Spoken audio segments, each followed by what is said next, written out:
Fan born and lived through pain and agony, Issei's life only focuses on making his younger sister happy. But now with the ability to manipulate blood, all he could do now is live on. But suddenly a beautiful woman appeared and told him that he's the king of an almighty kingdom with a vast army that nearly conquered everything in the past, and she expects him to conquer again. Chapter 1. In a normal home lives the Hyodo family. A family with one mother and two children, a boy and a girl. The boy, Issei Hyodo, was merely a 5-year-old boy. He was the older brother of his 3-year-old sister, and both of them are children of a single mother. Now you might think that these is just a lovely family. It's not. The young Issei was in his room, coloring his drawing book, when he heard loud footsteps coming up the stairs. Issei flinched in fear as he heard this. "Where are you? Where are you?" A crazed female voice called as the footsteps grew louder. This was Issei's mom. Issei quickly got up and locked the door. Issei's mom finally arrived at the door of Issei's room, where a piece of paper was taped on it that says, "Go away." She started to force her way in, but the lock prevented her from going inside, so she proceeded to just kick and bang the door with her shoulders. "Open this door. Open this door right now, Issei." Issei's mom shouted as she continued to force her way in. But seeing that the door won't open, her mom walked away for a moment to grab the keys and returned. Inside the room, Issei heard the jingling sounds of the keys outside and knew fully well that her mom will enter his own room soon. So he quickly pushed his drawing books and crayons under his bed before rushing towards his closet and closing the door to hide. Bang! The door was violently opened, with it hitting the wall hard. He could hear his mom grunting and screaming from inside his closet. The scared Issei can just sit there with his hands wrapped around his knees and his knees pushed against his chest. Outside the closet, his mom pulled off the blankets off his bed before pushing off the foam of the bed. She then went inside the bathroom and checked the showers to search for her son, but there was no sign of him there. Angered that she couldn't find her son, she shouted her lungs out as she grabbed a chair and threw it at the wall. Inside the closet, Issei flinched a bit as he was startled at the loud crash of the chair. Then Issei's mom directed her attention to the only place she didn't check. The closet. With loud steps, she walked to the closet and opened it, nearly tearing the door off its hinges. There Issei was met face to face with his mom. "Get out here, you little scum," she said as she grabbed Issei's shoulders to pull him out of the closet. Issei shook desperately to avoid what has yet to come, but her mother tightly grabbed his shoulders with her nails digging into his skin and literally throwing him away from the closet. Right after Issei's crash on the floor, she walked up to him and kicked his stomach. Issei grunted and coughed in pain. "You think you can hide from me? Huh? Answer me." Issei's mom continued to kick and kick her child. Issei cuddled himself up in defense from his mother's wrath. Tears of agony flowed out his eyes and the droplets all scattered as the kicks shook his entire body. "Come here. Not only did you lock the door, but you tried to hide from me. You are not allowed to do that to your mother. Where did you hide my pills?" Issei's mom screamed as she put more strength in her kicks. Not only that, but she also targeted Issei's head and face now. I didn't hide it. I didn't, Issei proclaimed, but was stomped in the face again, causing blood to flow out his nose. I know that you have my pills. Where is it? Where is it? I need them. I need my pills. Where is my pills? His mom screamed her lungs out. She grabbed her son's hair and started to pull him out his room despite him begging her to stop as it caused him pain.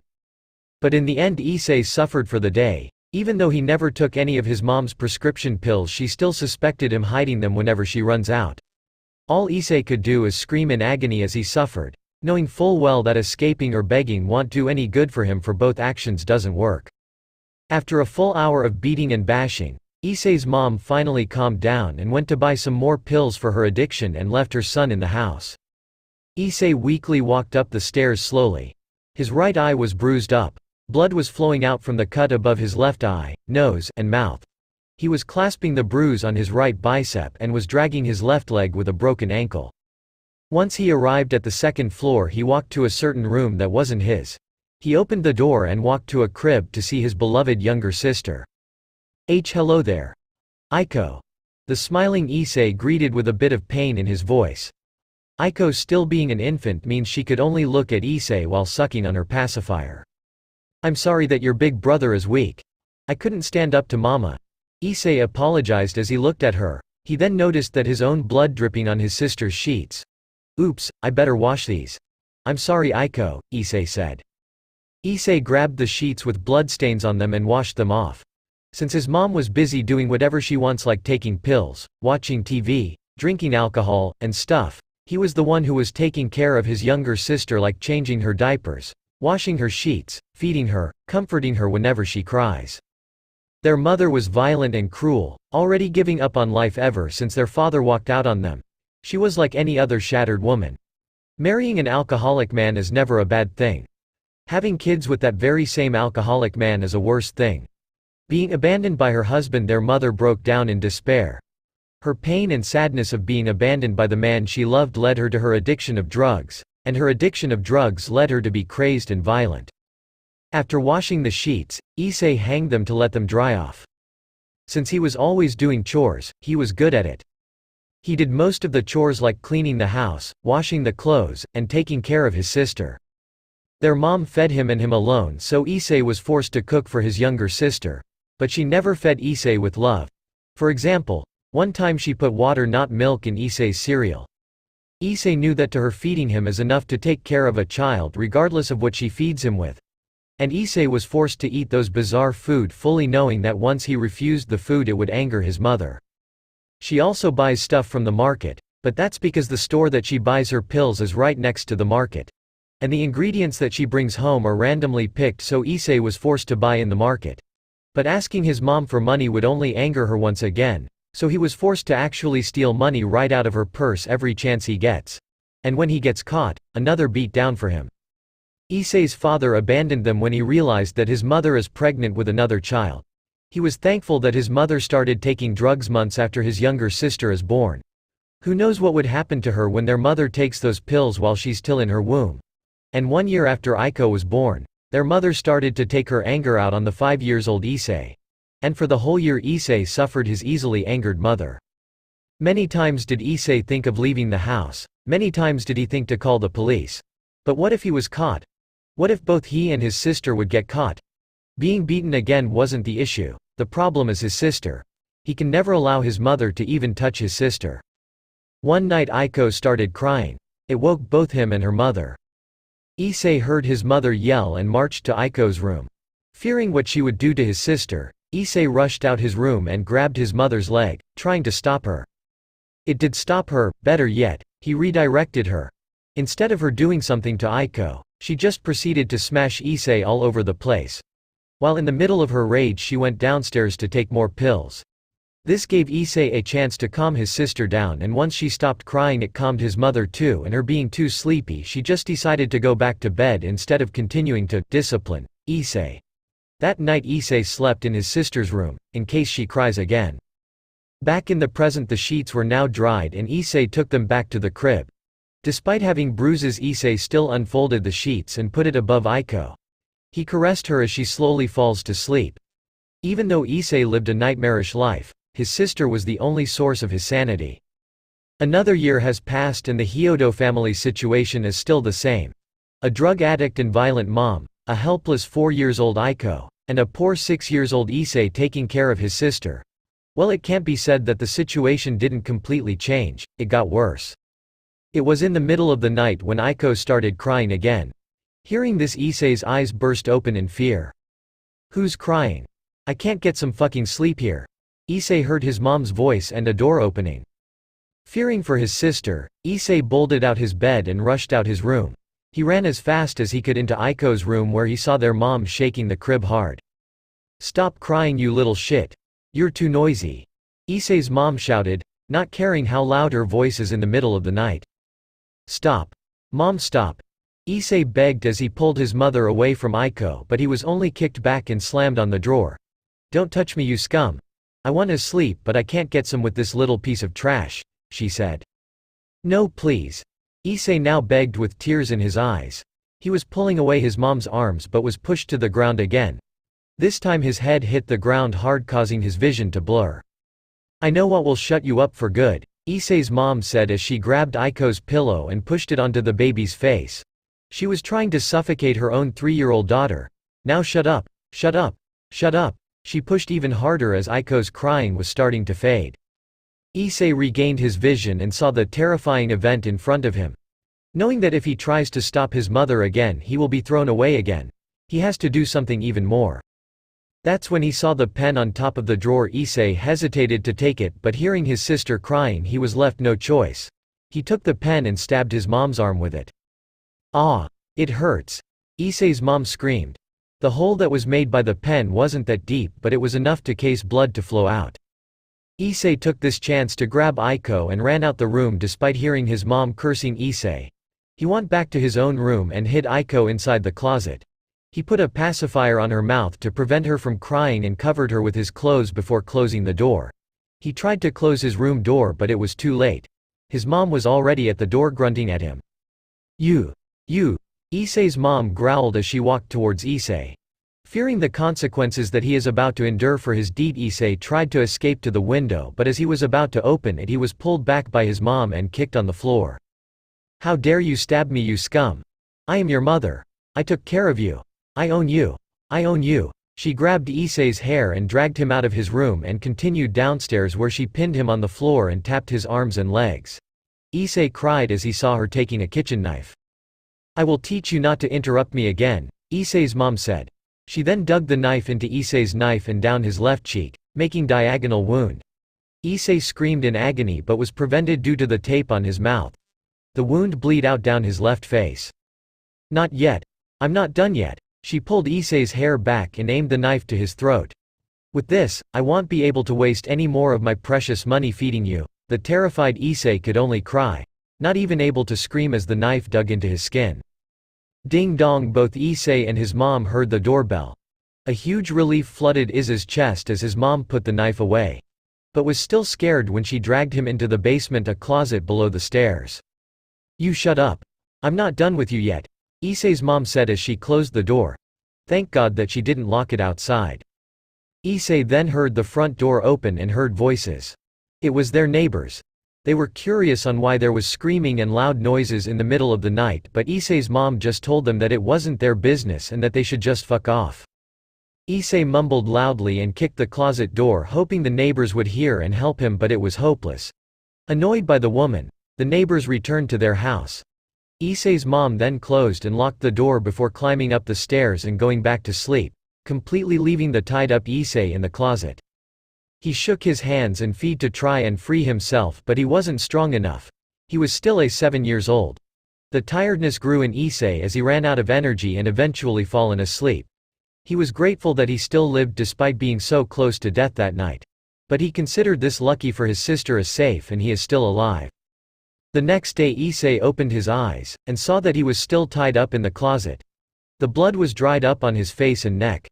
This time Issei reached out his tied-up arms and pulled the tape out of his mouth. He then used his teeth to free his hands and used his hands to free his legs. He carefully opened the door and looked around for his mom, but to his relief, she wasn't there. She must have ran out of pills again and went out to buy more. Issei rushed to his room. He opened his closet and set aside his clothes to see the crying Aiko. Shush, don't worry Aiko. Big brother is here. Don't worry, I won't let you get harmed," Issei said as he carried his sister and carefully shook her to try and calm down. 6 years have passed and the situation got more violent.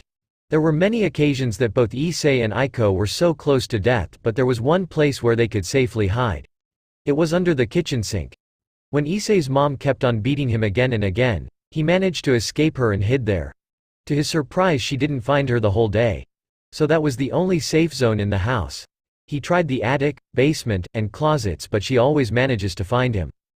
Issei was now 12 years old and Aiko was now 10 years old. She is old enough to help Issei when he is in danger.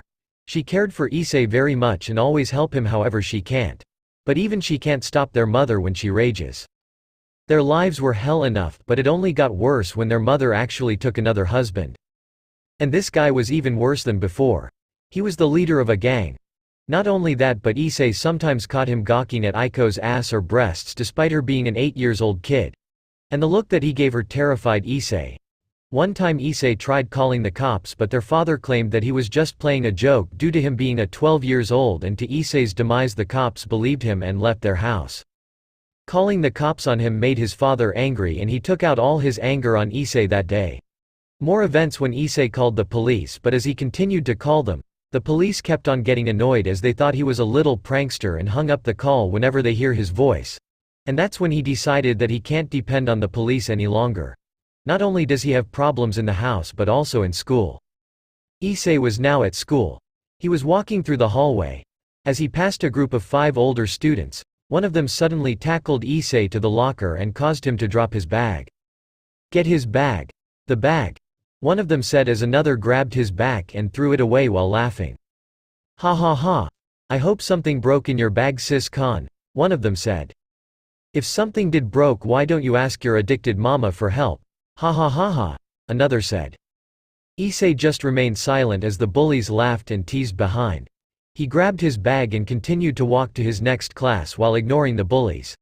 These bullies has been harassing Issei for over a year now. Like locking him in the bathroom whenever he goes inside, tripping him over, kicking his bag, throwing paper balls at him in class, and more. They think what they're doing is funny, and messing with one guy could make them tough guys. Due to them sometimes locking him somewhere like the bathroom, locker, and storage room, Issei missed a lot of class and this angered his teacher. They even laughed at him while he was being lectured by the teacher for missing out classes. At the end of that day he returned home only to see his dad playing cards while drinking some beer with his friends. "Oh, it's you," his father said as he saw Issei, not even bothering to greet him. "Where's mom?" Issei asked. "She left. She must have bought something." "Hey, buy us more beer. We're running out here," his father said as he finished his bottle of beer. If his father asked him to buy more beer, that means his mother went out to buy something that isn't beer. Considering her temper on the recent days, she ran out of pills again. "I don't have any money, and I'm still a minor," Issei said. "I don't give a fuck about that. If you don't have any money, then steal the beer. I'm not wasting the money that I've won today. I rather waste them on women," his father greedily said. But you're married to mom," Issei said, only to be responded by his father throwing a beer at him. Issei barely dodged the bottle as it shattered on the wall. "Shut your mouth, you brat, and get us more beer, damn it. And you better make it quick. Oh, and clean that shit up. I don't want to ruin my shoes with a piece of glass," his father said. Knowing that his father won't give him money to buy his own beer despite him having some, Issei went to his room. He opened a drawer and took out the false bottom to reveal some money. He stole all of these from his mom's purse so that he could buy some food for him and his sister whenever their parents don't cook. The day passed by with Issei buying a case of beer and giving it to his dad and cleaning the broken bottle glasses on the floor. That night Issei was sleeping. He was then woken up by his parents' voices. He heard them arguing at each other. Apparently their argument is because his dad spent every money that he had won on the card game with his friends on a strip club and returned home empty-handed. His mom was shouting at him because not only did he spend the night with other women, but they now have no money at all. Issei then sat up as he saw the door opened and revealed his sister crying. "Bit brother. I'm scared," Aiko said. "Don't worry, Aiko. You can sleep with me tonight," Issei said as he moved aside to give Aiko some space in his bed. Aiko nodded and got on the bed and folded the bedsheet over them. "Will they stop?" Aiko asked as Issei patted her head. "Don't worry, they will stop eventually. Big brother is here for you. Don't be scared, sing with me," Issei said with a smile. Aiko nodded and both siblings began to sing the lullaby that Issei sang to Aiko since she was young. It's called, "I'm a Little Teapot." "I'm a little teapot, short and stout. Here I my handle, here is my spout. When I get all steamed up, hear me shout. Tip me over and pour me out," both siblings sang. Aiko then began to sleep. Issei also closed his eyes to rest. Both siblings were peacefully sleeping together, but the night has still some evil to bring. Their father walked out of their house and slammed the door, leaving the angered mother to march upstairs towards Issei's room. "You!" Their mother pointed at Issei. Both siblings sat up with Issei being thrown out of the bed and onto the ground by their mother. "Mom, no," Aiko said as their mother continued to stomp on Issei. Issei could only grunt in this situation every time. "I saw you take some money from my purse, thief. Where is it? I need money. Where is my money? Where?" Issei's mom demanded. I didn't take anything. Ah," Issei protested. "Liar. Where is it? Where?" Issei's mom screamed. She began to pull his hair and drag him away from his room again. "Come here, you thieving scum. I'm gonna cut you again for doing this to me." If Issei gave away the location of his stacked money, he and Aiko won't have anything to eat, as they couldn't depend on their parents anymore. The only thing he could do is accept another wound on his face. She dragged Issei downstairs and taped him again. "Mom." But before she could get a knife from the kitchen, she heard Aiko's voice. Both she and Issei turned to her, and to Issei's surprise, Aiko was pointing a gun at their mom. This stopped their mother in fear. Issei took this chance to take off the tape that restricts him. "Hey Aiko, what is that? Put that down. You don't want to hurt Mama, would you?" she said. Aiko, with tears flowing down her cheeks and shaking hands, still aimed the pistol at their mother. "Leave Big Brother A alone," Aiko said. Their mother started to slowly walk towards Aiko. Aiko, put that down. Listen to Mama." "Aiko, put that down," she said as she got closer to Aiko. "Leave Big B Brother alone." Aiko pulled the trigger and shot the gun, but with the lack of strength in her grip, the recoil of the gunshot prevented her from hitting their mother. She jumped in fright, however. Issei used this chance to remove the tapes completely and grabbed Aiko. They ran up the stairs and into his room. He locked his room and pushed the drawer in front of it. "Be Big Brother," Aiko called out in fright, still holding the gun. "Open this door. Open this door, you little shit. Open it." Their mother banged the door. "Aiko, where did you get the gun?" Issei said as he grabbed a bag. He already put several of his and Aiko's clothes in case they should run away. He opened the drawer and put all of the money that he stole from his mother into his bag. "I got it from Dad," Aiko said. "I saw it in his jacket." "Thank you for helping me, Aiko," Issei said. He then climbed out the window and on the balcony roof. "Let's go, Aiko," he said with his hand held to her. "Where are we going?" Aiko said and grabbed her brother's hand. Issei pulled her out the window. They carefully climbed down the edge and landed on the ground. "We're getting out of here. Mom will definitely kill us for what we did," Issei said, causing Aiko to cry again. "I'm sorry, Big Brother. I just wanted to help you." Issei shook his head. "No, Aiko, you did well. Thank you for saving Big Brother. Now let's get out of here," Issei said. "Yes," Aiko responded. Both siblings rushed through the neighborhood and away from their house for good. Over a week has passed since both siblings escaped from their house. They the town and stayed under the bridge. Issei was studying how the gun works. He accidentally pushed a bottom that opened up the ammo magazine. He counted the bullets and there were only 7 left. They were now homeless and their money had already ran out. Issei thought on going to an orphanage, but he's scared that their parents might find them there. And their dad might use his gang to destroy that orphanage and everyone inside. He doesn't want to cause pain into others, so he chose the streets instead.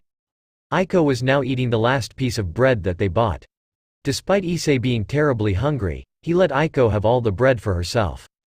"Big Brother, here." Aiko divided the bread and offered one to Issei. "No, Aiko, you eat it all." "I'm fine," Issei lied. "Don't lie, Big Brother, you're hungry now. You never ate for 2 days, Aiko said as she still held the bread to Issei. "Just a little piece. You eat the rest." Issei took the divided part and tore a small piece before giving the larger one back to Aiko. "No, Big Brother, eat it all," Aiko said, but Issei only ate the smaller part. "We'll get more food later, for now you eat it all," Issei said. "Are you sure?" Aiko asked, tilting her head. "Yeah, I'm sure. We'll get more food later," Issei said. Aiko trusted Issei to get more food later, so she ate the whole bread with the exception of that small piece that Issei took. Issei knew that they have no money and can't buy food. But there's another way to get money. His father's gun. Luckily Issei knows a bar that his father's gang owns, and it was pretty close from here. His father had brought his friends over all the time to drink beer and gamble. He knew that they were no good. But still, stealing is wrong. But if he doesn't get more food, not only him but Aiko will starve to death. He can't let that happen. He wanted Aiko to not only live but have a good life. With a loving family that doesn't hurt their kids from time to time. Issei waited for Aiko to fall asleep. Once she was now sleeping, he put a blanket over her and stood up with the gun. He already know how to use this since he saw it on TV, but the lack of experience of shooting one in real life still weighed his confidence. But he doesn't let this get to him. He just hopes that the one that he will rob will not fight back. Otherwise that member will tell his father and everything will be lost. Issei was in the alleyway waiting for someone to open the back door of the bar. He has the gun in his hand and patiently yet nervously waited for someone. The consequences of this is too heavy, meaning he can't afford to fail. If he did fail, he will be lucky that he could get away. The door then opened and Issei gripped the gun. He saw a man walking out of the back door while drinking a bottle of beer. Issei saw the jacket he was wearing. It was the uniform of his father's gang. The man put the beer bottle on top of a trash can before walking up the wall and started peeing. That's when Issei slowly walked behind the man and put the gun on his neck. "Don't move. Give me your money," Issei said while he covered his mouth with his hand and shirt to make it sound like a grown man's voice. Feeling the gun on his neck, the man paled. What? Money?" the man asked in fear. "Don't yell, or you die. Kneel on the ground and put your hands on the wall," Issei said with a deep voice, and the man did what he was told. "Take out your wallet with one hand and give it to me," Issei said. "Why yes, don't shoot." The man did what he was told and Issei took his wallet. He didn't bother to open it up and focused on the man in case he fights back. Once Issei put the wallet in his pocket, he grabbed the beer bottle and shattered it on the man's head, knocking him unconscious. He then put the gun in his jacket and rushed away as fast as he can. Before he returned to Issei, he checked the wallet. There was a fair amount of money and it was enough to buy 6 breads and a bottle of water. He spent it all on food and returned to Issei, below the bridge. "Wow, big brother. Where did you get those?" Issei asked as Issei brought the breads and the bottle of water. "Eat up, Issei. Don't worry, I paid for all of these. I didn't steal any of them," Issei said. He told the truth. He didn't steal the food, he stole the money. "Let's eat up," Issei said as he grabbed 2 breads and gave one to Issei. "Thanks for the food," Issei said in gratitude before taking a bite from the bread. She ate peacefully with a big smile on her face. However, Issei doesn't have a smile on his own face. He was looking at the bread that he was holding. It's a bread bought from dirty money. A dirty money that he robbed. Is this really okay? It's either rob someone to get food or die in starvation. The one he robbed was a member of his father's gang, which was a collection of hooligans. But even so, that guy might have a family. A wife, a kid, and he just robbed that man. What if he needs that money to take his kid to school? What if he needs that money to buy his own food for his family? Many questions flooded Issei's mind. "Big brother?" But before Issei's paranoia could grow even more, Issei called out to him. "Yes. Does the bread taste bad?" Issei asked. "No, why aren't you eating? You're hungry, right?" Issei asked. Issei just put the bread back in the plastic. "I'll eat later, you just enjoy it," Issei said as he laid down on the other blanket that they put on the ground for them to lay on. He couldn't eat the bread no matter how hungry he is. Not after what he did. His sin cursed his dreams that night. 3 months have passed and Issei did the same thing again and again. He robbed from his father's gang. He not only robbed from one bar, but every chance that he saw a member of his father's gang all alone he robs them. He also escaped the police on several occasions. He has no choice. It's either do or die. Sin or death. He knows that he will eventually pay for his sins one way or another, but as long as Issei is okay, he will take any punishment. Even going to prison. But the payment for his sins came sooner than he expected. After buying more breads and water, Issei returned under the bridge only to be met by a terrifying person. "Hello, son." Issei was smacked in the face with a large punch from his father. He crashed to the ground and dropped all the food. "Big brother!" Issei screamed. She was being held back by one of their father's subordinates. Issei sat up and saw his father with 5 of his subordinates. This terrified him, not for his safety but for what his father could do to his sister. "So you're the little bastard that has been robbing my boys, eh? You've got some guts running away. Because of you your bitch of a mother has been directing her anger at me. I had to knock that bitch out. She was starting to bite me for fuck's sake," his father said as he walked over to Issei and sniffed her hair. "Get away from her." Issei growled in anger. He tried to get up but another subordinate grabbed him. "Stay down, asshole." The subordinate punched Issei's stomach. This punch was way stronger than his mother's hits. He fell on the ground, coughing. "Now that I found you, I'll do what I should have done in the past," his father said before kicking his face and knocking him out. Issei opened his eyes and saw that he was in a dark room with a single source of light. There were 2 other people there. He tried to get up but he was chained on the chair. This was worse than the tapes his mother used on him. The door then opened and came in his father. "Oh, you're awake. Good," his father said. He narrowed his eyes at his father. "Where's Aiko?" Issei growled. "She's somewhere safe. If you want to see her then do as I say," his father said. Issei wondered what he would say. He suspected him to say something like he should go home so that his mother would direct her anger at him instead of his father. Another option that he suspected is death for robbing his members. Other options came in mind, but he was certain the first two would be the ones that would come out, but the option that he heard wasn't the one he suspected. "Join my gang, Issei," his father said with a smirk causing Issei to widen his eyes. "Join your gang? I'm just a 12-years-old boy. I can't be a member of a gang," Issei denied. "I'm not asking you here. I'm telling you. I told you that if you want to see your little whore sister again then do as I say. So join my gang," his father said. "Don't call Aiko a whore, you bastard," Issei said. This caused his father to snap for a second and punched his face. Issei's head was nearly knocked off his neck due to the hard force. "Better watch your tone, you twat. You're the one who's tied up, so show some respect before I bust your face again," his father threatened. Issei just spat out the blood from his mouth and turned to his father. He already has a black eye on his left eye. "Why would you even want me to join?" Issei asked. He was curious on the reason. Does his father really want him in his gang, or does he just want a little slave for his entertainment? Probably a slave. "Simple, you robbed my men quite good. And not only that, but you also escaped the police several times. You're quite good and I wanted to use you," his father said. Issei then smirked. This caused his father to narrow his eyes. "Go fuck yourself, you son of a bitch," Issei said, still smirking. This caused his father to snap again and punched him. This time he didn't just punch him once but several times before stopping. Issei's face was now bleeding. "I said show some respect, you dickhead, but you didn't, so I'm gonna show you your place," his father nodded on the other two men. They unchained Issei off the chair, but they chained his wrists and ankles on the ground. Issei then saw them with wooden sticks each. "These two guys are two of the many members that you've robbed. They got a bone to pick with you. I was even considering on giving you to them for a beat-up for only 10 minutes.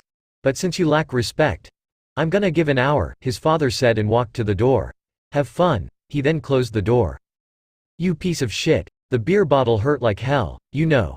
It hurts just like this," the first man said as he smacked Issei's back, causing him to scream in agony.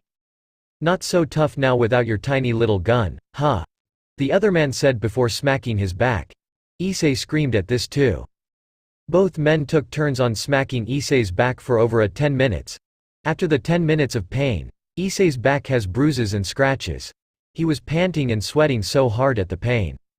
"It's still just 10 minutes. We still have 50 minutes to go," one of the men said. "They replaced the wooden sticks with whips now. This will teach ya," the other man said as they started whipping Issei's back. Issei gritted his teeth and gripped the chains in agony as this happened. In a full hour they continued this. They whipped Issei to their heart's content over and over and over again. But as Issei was suffering, he never begged them to stop, never. He just screamed and shouted but never begged. After the hour of torture, Issei had already passed out. His father was angered to the fact that Issei didn't change his mind in joining, so he decided to torture Issei for days. Issei went through hours being whipped, beaten up, smacked by wooden sticks, starved, electrical torture, and even went through the Chinese water torture. But after all of that, Issei never agreed to join them, never. Angered at Issei's refusal, his father fought the urge to not kill Issei then and there. He needed Issei's skills against his rival gangs. So he needed something to break Issei's will. And after over 2 weeks of back-to-back tortures, he decided to leave Issei for the day and continue this tomorrow. The next day, Issei was then splashed with some water to wake him up on the floor. "Wakey wakey shorty, the boss wants you in his bedroom. Hurry up, will ya?" another member said. Issei silently glared at him before 2 other members unchained him and dragged him out of the room. When Issei arrived in front of the door of his father's room, he was frozen in disbelief on what he heard. His father did thought of something to break Issei's will. His sister, and no. Issei mumbled slowly. He could hear creaking and moans inside the room with a familiar female voice screaming in pain and begging to stop. Issei, understanding this, opened the door to see his naked father on top of a naked and limp Aiko. Tears were flowing out of her eyes. Seeing this, Issei was ignited with an anger that he never felt before. "You bastard!" Issei tried to attack his father but was held back by his subordinates. He shook violently to escape their grip, but he was merely a 12-years-old boy. Let go! Let go of me! I'm gonna kill him! Issei screamed. You brought this upon yourself. If you just joined my gang then your sister won't be like this. This is all your fault. His father pointed at him. You're the one who did this. I'm gonna kill you, you freak. Issei threatened but was met by his father's fist. Big words for a brat. His father said. He grabbed Issei's hair and pushed him to his sister. Aiko! Aiko! Can you hear me? Aiko! Issei called out. Aiko just weakly looked at him. Be big brother. Aiko called. Aiko! It's me, it's big brother, Issei said. His voice was shaky, not because of the pain on his back from the torture, but from the pain in his heart for seeing his sister like this. Big brother. I'm defiled. Aiko said as she started to cry again. Seeing his sister in pain froze Issei. His father was right, this is his fault. He failed to protect Aiko, he failed to protect his own sister. He's the big brother yet this happened to her. How powerless, how unreliable, and how big of a disgrace of a big brother can he be? I'll say this again, join my gang. If not, then I'm gonna give her to the boys. If that bitch could scream like that with one man, how much can she scream with dozens of men banging her at the same time? His father laughed at the thought, however Issei paled at the thought. He already caused so much pain to Aiko, and there's only one thing he could do to prevent her from suffering. I'll join you. Tell me what you want me to do. Issei said with his head lowered and his hair shadowing his eyes. His father grinned at this. Attaboy, he said. Be big brother. No. Aiko weakly said as she held her hand towards her sibling. Issei grabbed her hand and held it. She looked at her with teary eyes. It's gonna be okay, Aiko. Big brother's gonna be okay. Don't worry, I'll be fine, Issei said despite not knowing what kind of danger his father will give him. No. Aiko mumbled before passing out. Issei gripped her hand tighter as he gritted his teeth in anger. He really is a disgrace of a big brother. Treat his wounds, he's a member of the gang now, his father said. His subordinates obeyed and grabbed his arms to drag him away. Issei's view stayed at Aiko for the last second until he couldn't see her anymore. But even though he was now under his father, Issei will make sure his father pays dearly for what he has done today. With rage in his eyes, Issei silently burns with vengeance while his wounds were being treated. And on that day, a monster was created. Ch 1 of 30 Next chapter 2. 2 years have passed since Issei and Aiko left their house. Issei was now 14 years old and Aiko is now 12 years old. He had been obeying his father's orders like robbing rival gangs, transferring drugs, and even trying to assassinate someone. Issei obeyed without questions, knowing that his father can and will hurt Aiko the second he strays. He already seen how his younger sister got hurt and it pained his heart greatly. The tears in her eyes and the screams of her agony when his father had his way with her haunted Issei every night when he sleeps. Issei had already killed several people already. His first kill was a captured member of a rival gang. His father presented the man to Issei, who was chained on a chair with a bag covering his head. When his father ordered him to shoot the man, Issei only took a second of hesitation before pulling the trigger. After the sound of the gunshot, his father proudly grinned at his stepson. The thought of robbing someone already haunted Issei, but now he has committed something even greater. Murder. He murdered someone. A real person. Like before, he thought about the man's family, the man's friends, the man's wife and children if he has them.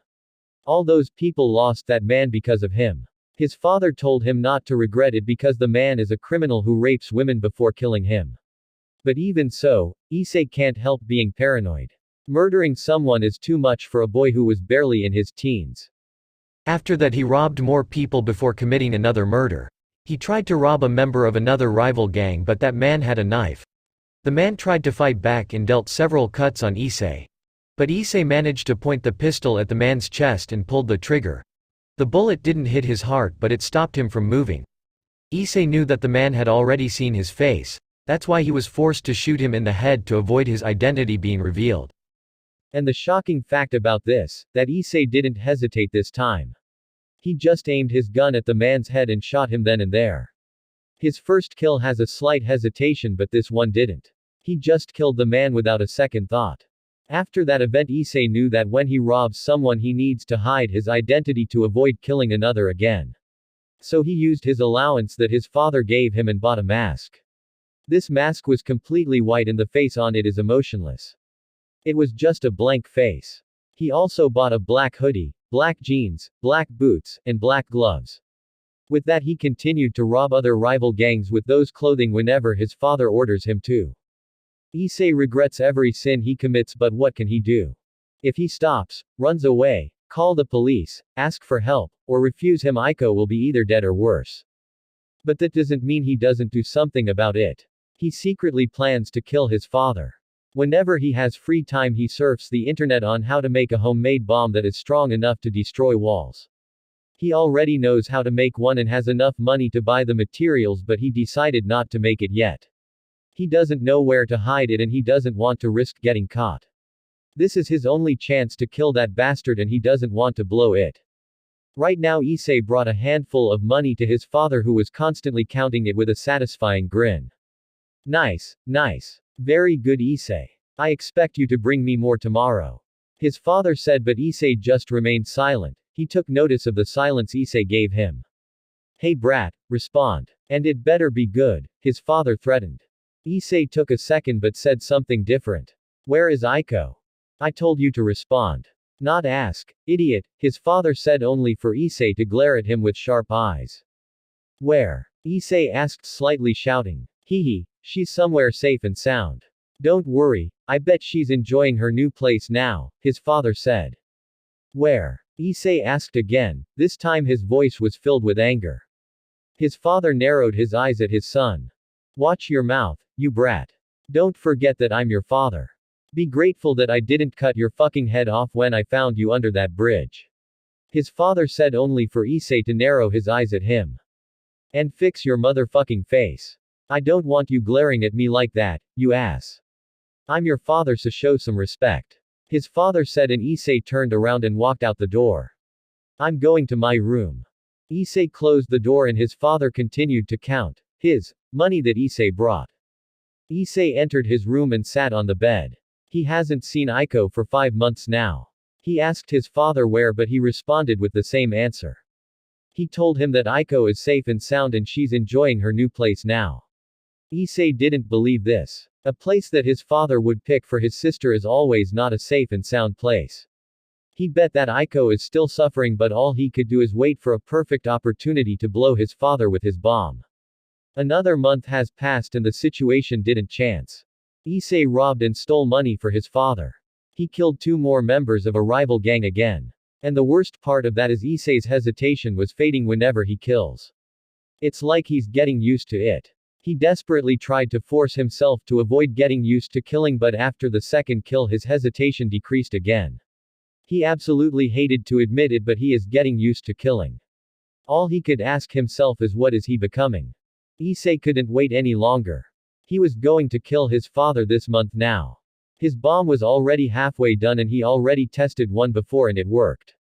Once the bomb is done he will try to find where Aiko is and kill his father. He also knew where his father stacked his money and at one time he saw the code on the safe. He plans to kill his father and take the money and Aiko away from this horrible place. Then and only then they will finally live happily. Without parents to destroy their lives. But things are about to take a turn for the worse. He overheard something from his dad. Issei was on his way to his father's office when he heard him talking on the phone.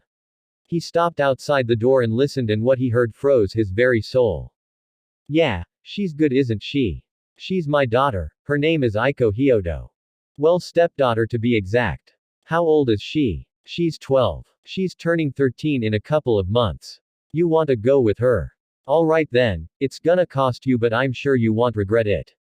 Alright then, it's a deal then, an hour with her. I'll have my boys get her ready at the docks.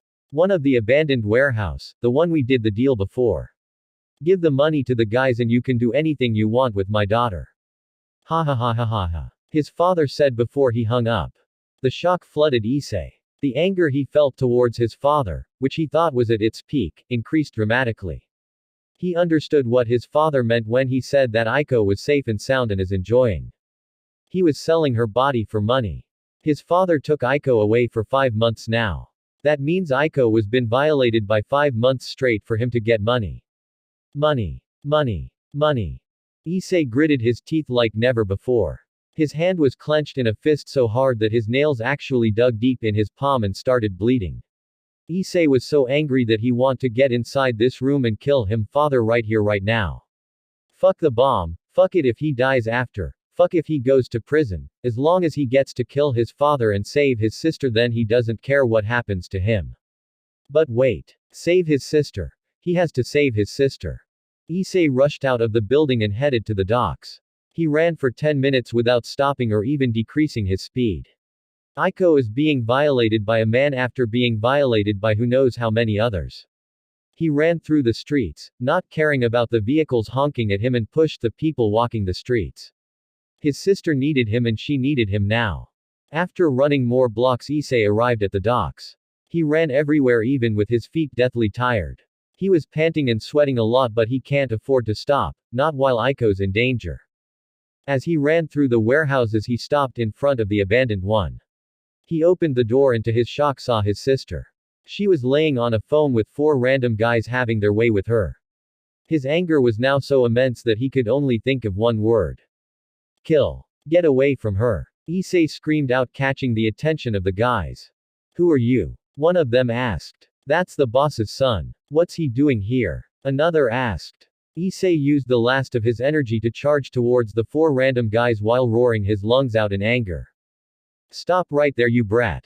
One of the men who was one of the 2 members of his father's gang said. The second member got a gun out but before he could aim it at Issei. Issei got his own gun out and shot him dead in the eyes. The sight of someone dying terrified the other 2 men who weren't members of the gang. Probably the ones who bought Aiko from his dad. You brat. Die. The man said as he got his gun out but like the other member. Issei shot him before he could do anything. Now Issei turned to the other 2 men and shot one of them in the head. The other one was shaking in fear. Wait. Who are you? I'm just a customer here. I didn't do anything, the man defended but Issei didn't even bother.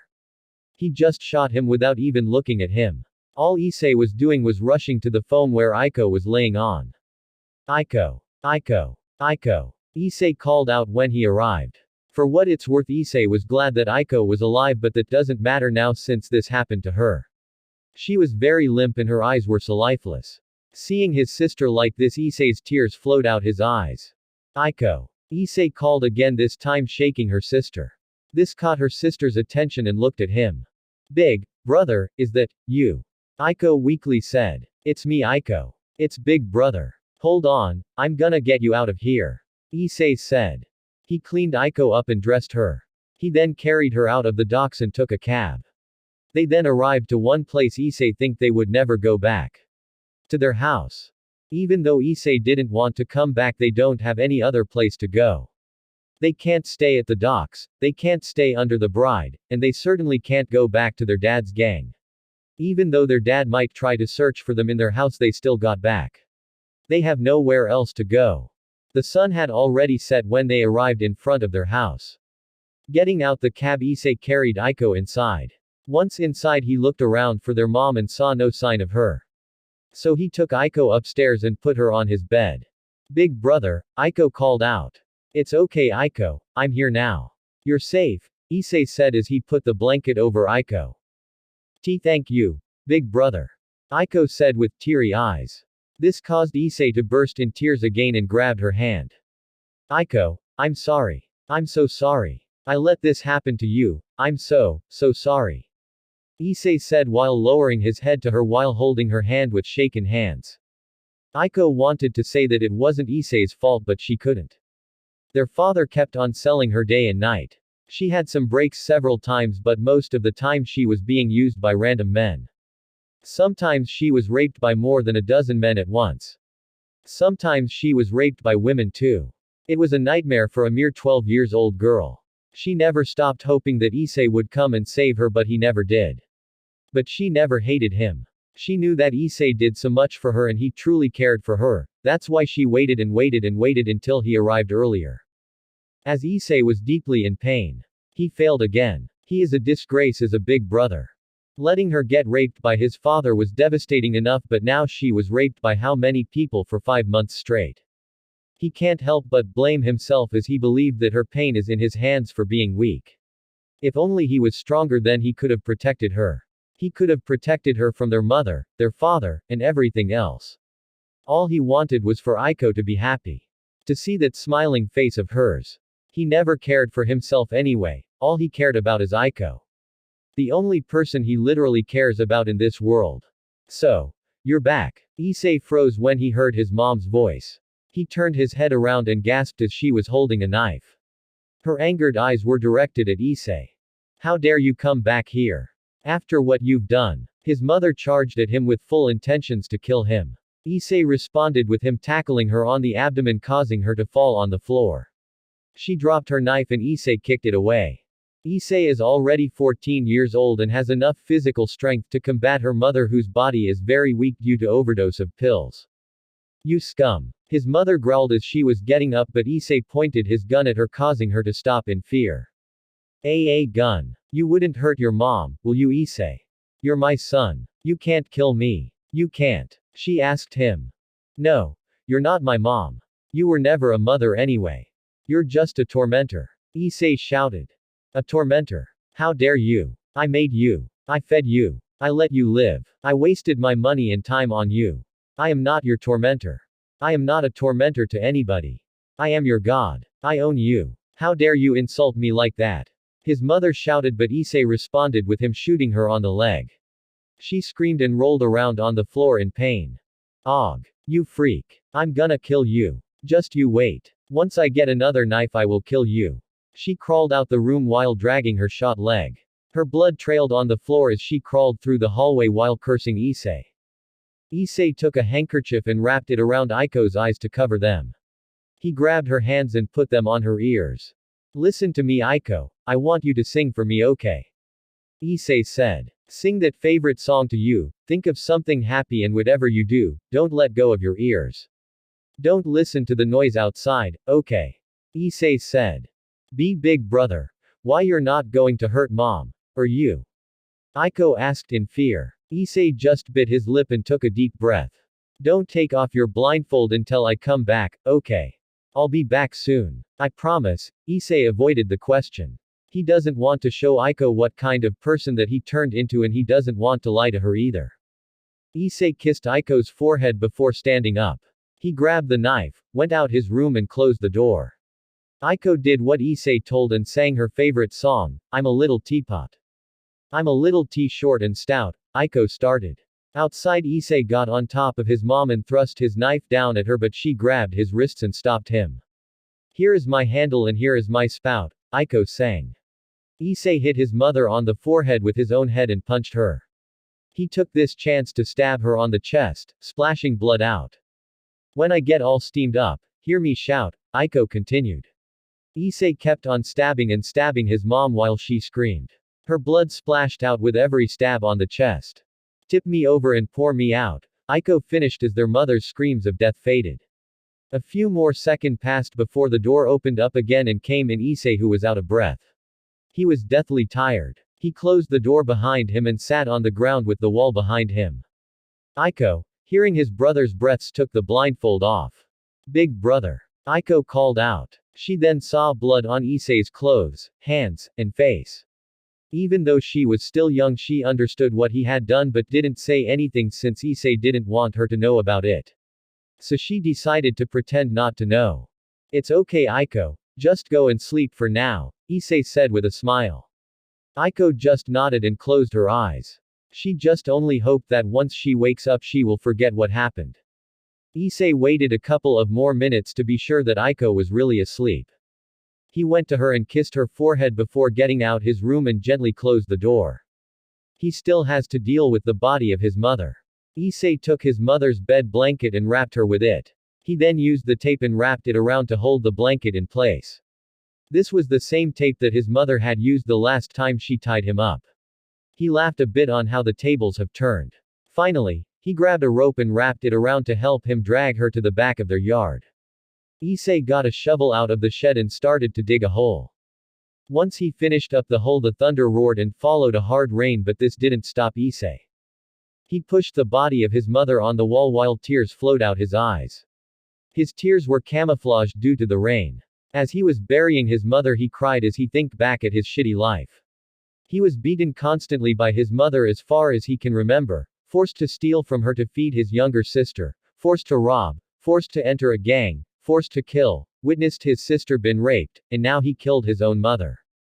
Issei can't help but laugh at his pathetic excuse of a life. All he wanted was for his sister to be happy, and yet this is what happened to them.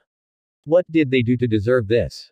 Did they do something unforgivable in their previous life? Or they're just that unfortunate? Why the fuck did this happen to us? Issei screamed as loud as he can while lightning and thunder clashed in the heavens. He fell on his knees crying his eyes out as the rain poured harder. He stood up and continued the burying. This isn't over yet. Not while he is still alive. After more shovels of dirt, Issei now completely buried his mother. He threw the shovel aside and walked back to the house. He got inside and changed his clothes. Issei killed his father's customers that bought his sister. He knew that saving his sister will just be bad business to his father, and he will be furious at him. He knew that his father will come here trying to get back his sister and kill him. That's why he has to be ready. Issei broke the chairs and tables with an axe. He also got nails and hammer from the shed. He closed the curtains and started to nail down the windows and door. He tied up a rope on the rooftop for an escape, nailed wooden planks and placed them below the windows, destroyed the wooden floor in front of the front door, placed a wardrobe in front of the basement door, and placed the fridge on the back door. He then checked how many ammos his gun has left. His gun is a Glock 19. It has 15 bullets plus 1 on the barrel. He used it earlier and it cost him 5 ammo. He currently has 10 ammo plus 1 on the barrel, making it 11 ammo in total. He also has another magazine that's full, so that means he has 27 ammos left, an axe, and his backup knife against his father and his gang. He cursed at the odds. Issei tried to save up money to buy more guns, but he was inspected everything he got back robbing someone to avoid him stealing money. After fortifying the whole house, Issei then finished up his bombs and put it in a side bag. There were 2 bombs total. As Issei waited for the arrival of his father, he went upstairs to check Aiko. She was peacefully. This saddened Issei again as he was going to disturb her peaceful sleep yet again. I swear I will protect you, Aiko. I will never let them harm you. I promise, Issei declared at his sleeping sister. He fortified his room even more than the other windows. He wanted to wake her up and tell her to run away, but where would she run? She doesn't have money, she doesn't have a home, and she doesn't have anyone. She would be left alone, and Issei doesn't want that to happen to her. Escape is impossible, so it's either do or die. He absolutely needs to win this fight against his father and his subordinates. If he didn't win, it doesn't matter if they live or die, they will be doomed.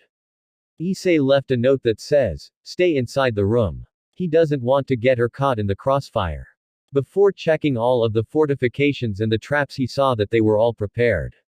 All he needs to do now is wait, and after half an hour they came. His dad came with more than 10 of his subordinates. His subordinates were either holding pistols, submachine guns, or shotguns. More odds stocked against Issei. The windows are shut by wood. That brat must be here, one of his subordinates said. Hey, so he didn't run away. Tough little guy. Get in there and bring him to me. His father commanded and his subordinates obeyed. 4 men went to the door and tried to open it. It was locked, so one of them started picking the lock. Inside the house, Issei was holding his gun with 2 hands. He was in front of the large hole on the floor that led to the basement, which was in front of the front door. This hole was wide and would make it impossible to jump through it. This hole is the strongest defense Issei has in this house. He patiently yet nervously waited for them to open the door. He already has the gun aimed at the door. The second he heard the click of the doorknob, Issei was about to pull the trigger. And then the door opened.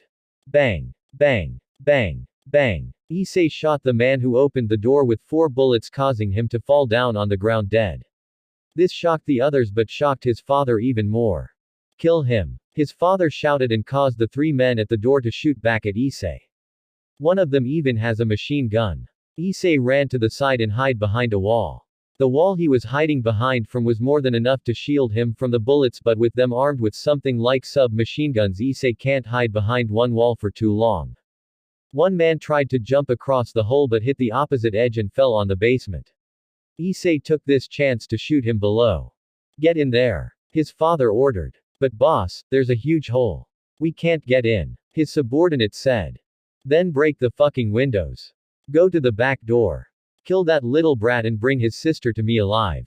His father ordered, causing all of his subordinates to encircle the house. Issei heard the nearest window to him being bashed. He then shot the window. The bullets pierced through the wood and hit one man behind hit. Seeing his companion shot, the other man grabbed his pistol and started shooting the wood. Issei crawled through the living room, avoiding the gunfire from the window. He heard another one bash to another window. He shot the ones behind it but wasn't sure if it got them. Come out of there, you piece of shit. One of them screamed at Issei. He heard this from below. He peeked through the corner of the wall and saw that several men were climbing down to the basement, but he was prepared. What's up with this basement? It's flooded. One of them said. The whole basement was flooded with water up to the knees. 5 of them were already under there. Issei already knew that they would try to climb down the hole, pass through the basement, and climb up, so he flooded the basement with water as a trap. He threw a plugged hairdryer to the basement, electrocuting all 5 men there. Their screams of death was heard from outside by his dad, and this angered him very much. He was so angry that he called his other gang members. Get everyone here now. Bring more guns. Bring Molotov cocktails. I want this house burned down to the ground. His father said. He doesn't care about Aiko anymore. There are more girls that he could kidnap to sell them to his clients anyway. Inside, Issei reloaded his gun right after he shot someone from behind the fortified window in the kitchen. You're gonna die, bastard. He heard a voice from outside. Fuck you. Issei cursed as he loaded the magazine. He then heard the back door being bashed open, pushing the fridge along with the door that has been picked open. Issei aimed his pistol on the door, and once the man pushed the door enough to have a little gap open, he fired at him. It only hit his arm and he stumbled away before more bullets hit him. Issei cursed as the man survived. Issei could hear multiple voices all around the house. He was now completely surrounded and many windows are being bashed open. And to make things worse, he was running out of bullets, but that didn't stop him. He shot the windows to kill the ones bashing the wooden fortifications all around. They also fired back from outside, and Issei crawled through the ground and shoot back. But one of his fears happened sooner than he expected. Fortification of one of the windows in the living room was destroyed and a man with a shotgun came inside. Issei cursed as the man didn't land on the wooden plate filled with nails. So he came out the wall he was hiding and started shooting the man. But the man reacted fast and jumped behind the sofa. As Issei stopped shooting, the man popped his torso and shot his shotgun at Issei, who barely dodged the bullets. Issei came out the corner wall again and fired back, but another one of his fears happened. He ran out of ammo. You're dead now, bitch. The man who was inside the house said. Knowing Issei has no ammo left, he confidently came out the sofa and walked to the kitchen where Issei was. But he wasn't lucky, for Issei was waiting for him with an axe. The second the man came through the corner, Issei slammed down the axe on him. He hit the man only in the shoulder and caused him to scream. It didn't kill him, but it was enough to knock him on the floor. Issei pulled the axe off the man's shoulder and brought it down on his face. Issei hit the man's face with the axe 2 more times before grabbing his shotgun and proceeding to the living room, where he saw one with a pistol, but this one landed on the plated nails.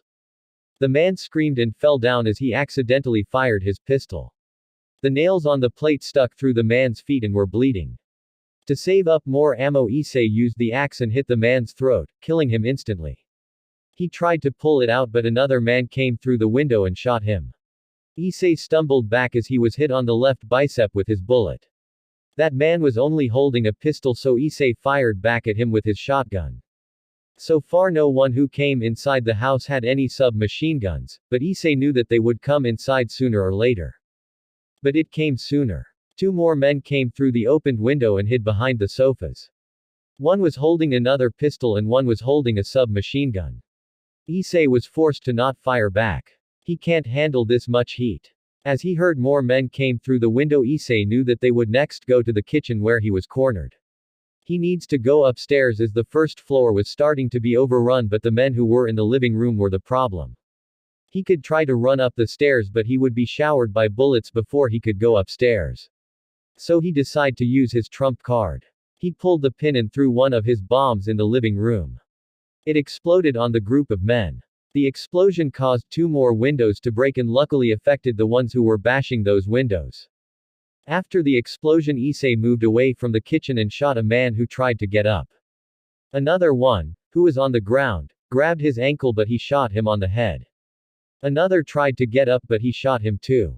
Issei was startled as the nearest window was bashed open too, and the survivors of the explosion used this chance to stand up and grab their guns.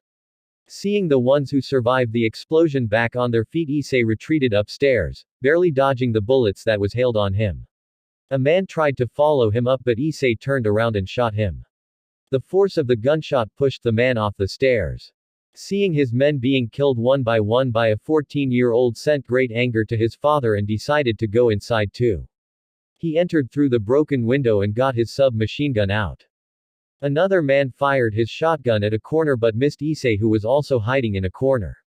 Issei peeked and shot him but also missed. As he was reloading, he saw his father, who saw him and aimed his gun at him. Die! His father shouted and fired the submachine gun at Issei. The bullets only hit the corner of the wall with Issei behind it. His father fired at him and emptied his gun.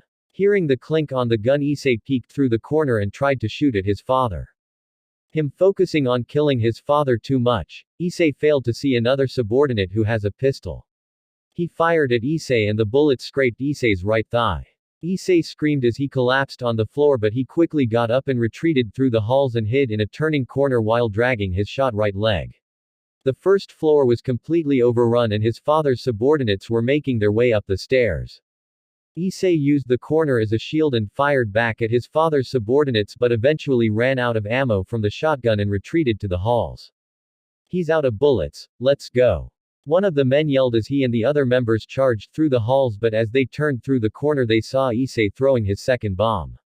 The bomb exploded on the group of men. Without any sofas to use as a shield, they were left wide open to the fire of the bomb and all of them perished. His father, who was by the stairs, quickly hid behind the corner to avoid the explosion. After buying more time, Issei quickly opened the door of his room and saw Aiko all scared. Big brother, what's going on? Are these gunshots? Aiko asked, but Issei quickly grabbed her hand and pulled her out of the room, running before responding to her. It's Dad, he's here with his friends. They're all downstairs, we need to go to the attic now.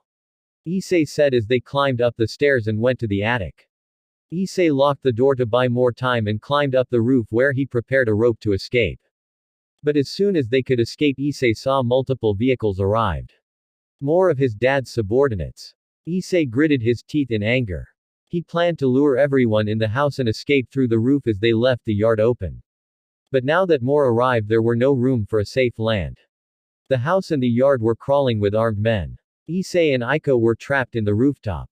Their father and the men inside all came out. Burn this house, their father ordered his men. Multiple men started throwing Molotov cocktails into the house, igniting the first and second floor with fire, causing Issei and Aiko's situation to worsen even more. It's like every time when Issei thought the situation can't get any worse, it does every single time. Knowing how hopeless the situation is made Issei's tears flow out from his eyes again. Is there nothing they could do? This was the question Issei could think of. Big brother. Aiko called out her crying brother. Issei hugged her tightly. I'm sorry Aiko, we can't escape now. Dad will surely kill me, and if you're lucky he will kill you too, Issei said, causing Aiko to cry again. Issei lowered his head as more tears came. He is 14 years old who is armed with only a small knife, trapped in the roof of his burning house while surrounded by an army of full-grown men armed with guns. The fire was starting to spread out through the house as the men cheered around the burning house. But Issei saw the left side of the yard with only 3 men there. Aiko, listen to me. We will jump on the left side of the house. And when we land I will distract those men. Then I want you to run as fast as you can, okay? Issei said as Aiko shook her head. No. She said. Go to the police station. They will help you, they will protect you from Dad, Issei said. No. I don't want you to die, big brother. Aiko said as she gripped her brother's shirt. If you die I will go with you. Aiko said with teary eyes. Issei tried to push her off of him. Aiko, listen to me. Issei yelled. No. I don't want to live without big brother. Aiko yelled. Before Issei could push Aiko away they heard multiple sirens from the distance. It was the police. Multiple police cars were arriving at the scene. "Oh shit, it's the cops," one man said. "Run away," another said. Half of their father's gang ran away as half fought back. They shoot at the police cars who stopped. The police got out their cars and started shooting at them again. It was an all-out shootout in the neighborhood. Issei couldn't believe this. This was the very first time in his life that the police helped them. And it took over a decade for them to do so. "Alright, I won't die. But we need to jump down," Issei said, and Aiko nodded. Issei made sure that the rope was tied tightly and both of them jumped down from the burning house. With the police distracting, his father's gang gave Issei and Aiko some hope, but life sucks. Both Aiko and his own weight was too much for his one hand and he was unable to maintain a grip and let go of the rope. Both of them fell on the ground, but Issei grunted in pain as his ankle was broken. Big brother. Big brother. Are you okay? Big brother. Aiko shook her brother who was holding his ankle and more misfortunes came to them. Their dad heard Aiko's yelling. Issei saw this and forced himself to stand up despite the massive pain on his leg. Not only it was shot but the ankle was broken. "Aiko, we need to go," Issei said as he quickly grabbed Aiko and ran away while dragging his feet. "I won't let you get away." Filled with anger, their father went on a pursuit on them. Both Issei and Aiko climbed above the fences and ran through the woods that was behind their house. They ran through the trees and bushes while in the middle of the night with their father gaining up on them. "Aiko, go on ahead," Issei said. "I can't run as fast as you, go." "No. I don't want to," Aiko said as she hugged Issei tightly. Issei. Hearing their father's roar, Issei had no choice but to push Aiko away with all his remaining strength. This caused her to fell on the ground. "Go Aiko. I don't want you to get in my way. I don't need you. You're just a burden when I fight. I want you to get away as far away from me as possible," Issei yelled, shocking Aiko. Issei's tears kept on flowing out as he bit his lips. He said such terrible thing to his own sister. He had no choice but to say this, otherwise she would be so stubborn to run away. So the only way he knew how to have her run away was to say harsh things to her to make her hate him, and it worked. With teary eyes, Aiko stood up and ran off. Issei watched her run away with guilt. "I'm sorry Aiko," Issei apologized before wiping his tears and turning around to face his father who already had arrived. His father was glaring daggers at Issei with full rage. It's all your fault. Because of you my gang is destroyed. It's all your goddamn fault." His father got out a pistol and shot Issei's legs, causing him to scream and fell on the ground. His father walked up to him and stomped his head on the ground. "It's all your fault. If I hadn't met that woman I wouldn't have had this shit to begin with. Your family is a curse. You are all shit," his father said as he started stomping Issei's head on the ground, with Issei grunting with every stomp he took. "Die. Die. Die. Die. Just die, damn it. You no good brat. Die. Why were you even born in this world anyway? All you were worth was a punching bag for that little bitch of a mother you have. You are nothing. Absolutely nothing. You're just a waste of breath. Just disappear from this world. Diieee. His father yelled. While being stomped, Issei can't help but feel that he is right. He is just a punching bag for his mom. He never had a life to begin with. He really is nothing. It would also been easier if he would have committed suicide and be done with it. But before Issei could give into despair, he remembered why he didn't commit suicide. Aiko. If he died, Aiko would have no one. Issei considered committing suicide multiple times now, but instead he would go to Aiko's room to see his little sister. She was the only reason why he continued to live, why he continued to exist in this world. And for that, he can't afford to die here. With a loud scream, Issei grabbed the only weapon he has, that is the knife, and stabbed his father's leg, causing him to scream and stumble back. This gave Issei the chance to sat up and take deep breaths. "You bastard. I will kill you. I will kill you," his father screamed as he pulled the knife off his leg. Issei stood up and sent a right punch, but was instead punched by his father and caused him to fell on the ground. He was already too tired and too wounded after the fight in the house. Not to mention he was too young while his father was still fresh, unharmed with the exception of the knife wound on his leg, and is at the peak of his prime. And guess what? Now he has Issei's knife in his hand. Yup. More stacks against Issei. If it wasn't for you, this wouldn't happen. You killed my best client and destroyed my gang. You will never be forgiven for this. His father said as he raised the knife up, fully aiming at Issei's head, but before he could bring it down, a rock was thrown at him, catching his attention. Leave Big Brother alone. It was Aiko, who has a stick in her hand that she found laying on the ground. Issei, who was on the verge of dying, weakly saw Aiko. Aiko, no. Issei weakly said. Aiko charged at their father and tried to hit him with the stick, but he simply back-fisted her on the ground, easily knocking her on the floor. Their father then saw Issei flinched as he saw him hitting his little sister. This caused their father to grin ear to ear. I see now, how could I? I forgot your weakness. His father said with a sadistic giggle as he grabbed Aiko's hair and pulled her up and aimed his knife at her face. No, Issei mumbled with fear in his eyes. His father's grin widened as he slashed Aiko's eyes. Issei's eyes widened as wide as they can as he saw Aiko screaming in agony while she put her hands on her bleeding eyes. Issei's eyes nearly popped off as he saw his father stab her chest. Aiko's blood splashed out and reached his face. Ha ha ha ha ha ha. How about that, Issei? How did you like that? Their father asked as he laughed his heart out. And with that, Issei snapped. Ubastaaard. Issei's roar echoed through the woods and something unexpected happened. Some kind of energy-like force erupted out Issei. This completely shocked his father. The force was strong enough to shake the leaves in his father's hair. Issei then stood up completely healed.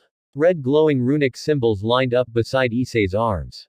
The sclera of his eyes were blood red with his pupils being completely green. What the hell is this shit? His father asked. Issei instantly punched his father. It only happened in a flash. His fist dug through his father's abdomen and splashed out blood. Damaging his internal organs caused his father to vomit out blood and crashed on the ground bleeding. The blood that splashed out, in the hole of his father's abdomen and mouth, flowed upwards in flying streams. The blood then formed into a spear and the edge aimed at his father's head. His father was just too terrified at this scene, and due to the hole on his stomach he was unable to move or even say anything. All he could do is stay silent as he witnessed his death. Die, is all that Issei could say as the spear of blood stabbed his father's head before it turned into liquid again. Satisfied with the death of his father, the mysterious form that Issei took into disappeared. His eyes turned normal, the runes on his arms disappeared, and his wounds came back. He used the very little strength that he has to walk to Aiko and kneeled in front of her. Big brother. Aiko called out, unable to see her brother. Issei placed his hand on top of Aiko's own hand. It's over, not Aiko. Dad is gone, Issei said. His eyes then trailed to the bleeding stab wound on her chest. And the bleeding slash on her eyes. Even though Issei had thought that his tears were all dried up now, it came back flowing down his cheeks again. Aiko, I'm sorry. I'm so sorry. Issei apologized. Big brother, Aiko mumbled, and even though her eyes were damaged, her tears flowed out again. I let you suffer so much, Aiko. I couldn't protect you. I failed to make you happy. I couldn't protect you from Dad. I failed you so many times. And for that you suffered so much. Issei said while tears fell on their hands. No, big brother, it's not why your fault, Aiko said with a cough of blood. But you made me happy, big brother, Aiko said, widening Issei's eyes. All the times that you spent with me, you taking care of me, sleeping in your bed together, was the most cherished moments of my life. I was happy. I was so happy to be with you. You're the best big brother in the world, big brother. Aiko said with a smile, causing Issei to hug her tightly. She also returned the hug. Thank you, Aiko, Issei thanked. Will you promise me, big brother? Please keep on living. Please find happiness. Even if I'm not alive anymore, I promise that I'll always be with you, forever, Aiko said, causing Issei to nod. Yes. I promise to live. I will continue to live. We will be together, Aiko, in this life or the next, Issei said. Issei's heart was pounding so hard knowing this was Aiko's dying wish. And he swore that he will keep that promise. She promised him that she will always stay beside him, so that means he had to keep living for her sake. Big brother, can you sing for me? Aiko asked. She knew that it was a dumb request, but she would really like to hear him for the last time. Yes, let's sing together, Issei said with Aiko nodding. I'm a little teapot, short and stout, here is my handle, here is my stout, both siblings sang together. This was the finally song that they will ever sing ever. When I get all steamed up, hear me shout. Tip me over and pour me out, they finished. Did you like it, Aiko? Issei asked. Yes, thank you, big, brother, Aiko said. Issei heard her voice weakening. His hug tightened as he knew that Aiko's time is running out. Aiko, will you ever forgive me, for being a bad big brother? Issei asked as his tears flowed continuously. Aiko gripped Issei even more. Big brother, Aiko said, but her voice faded after. Her hands, which were gripping Issei's clothes, fell down and her shoulders then softened. Issei's hands were shaking really hard as he felt that Aiko was not breathing anymore. In the end, Issei could only scream her name in the heavens as he never knew if Aiko really forgave him or not. Previous ch2 of 30 next. Chapter 3. 3 years had already passed since the death of Issei's family. Right after Aiko's death, Issei stayed with her body until the police found him and took him to safety. They tried to send him to an orphanage, but Issei escaped multiple times and rather lived in the streets. The owners of the orphanage noticed that Issei liked the streets, so they decided to give him money to survive time to time. Issei would sometimes go to the forest and take a bath in a lake that he found before going back to the town and walking around the streets. He then slept on the park's benches, under the bridge, or anywhere he felt comfortable. He didn't care where as long as he gets a good night's sleep. People sometimes think he's homeless and offered money to him, but he always declined since he doesn't need it. He said he's just a guy who loves spending time outside. He goes back to the orphanage from time to time, but only if he needs to do something there, like change his clothes and stuff. Also, Issei then studied how he got that strange power that killed his father. He tried to activate it and it worked with enough concentration. He can't believe it was possible, but in this form he got increase of strength, speed, durability, and has the control of blood. Not only his but others' blood, considering that he had full control of a dead dog's blood.